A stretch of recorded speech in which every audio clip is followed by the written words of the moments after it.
Jak poznat, že něco dozrálo? Nějaké rozhodnutí,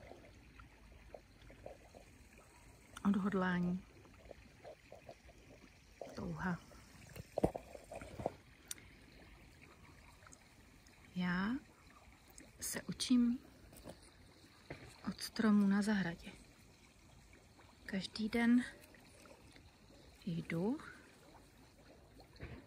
a jemně se dotknu každé broskve. Dozrála tato broskev už k tomu, aby opustila tento strom?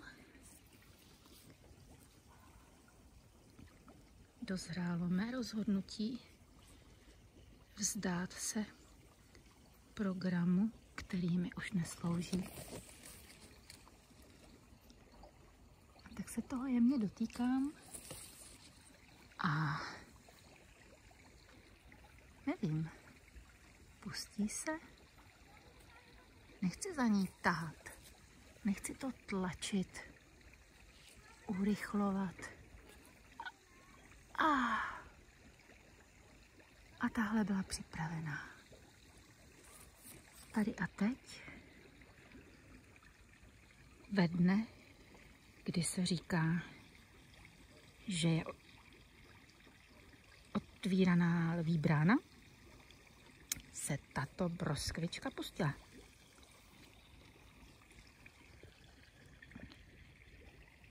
Znamená to, že něco dozrálo, je připraveno ke změně.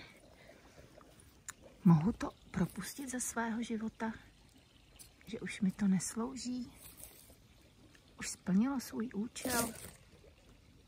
Ano, tady je odpověď. A jen já vím, na jaký program, který jsem si vytvořila, od někoho okoukala, stáhla, kterým jsem sama sebe naprogramovala, se nyní pustil. Jsem nyní pustila. Jsem nyní propustila ze svého života a vytvořila tak místo pro nový.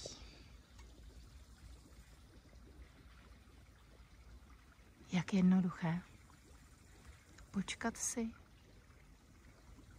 až to, co má přijít, dozraje.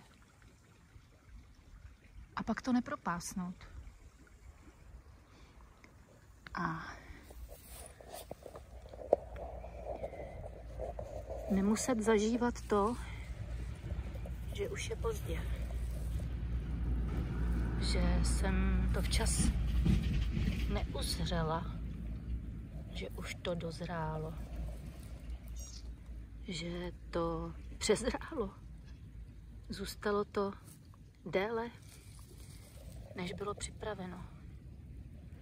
A teď to zahnívá. Ano, možná to ještě poslouží někomu dalšímu, kdo to zužitkuje, ale já už tuhle broskev pojídat nebudu. Nechť poslouží těm, kteří to zužitkují, potřebují a pro které je to příjemné.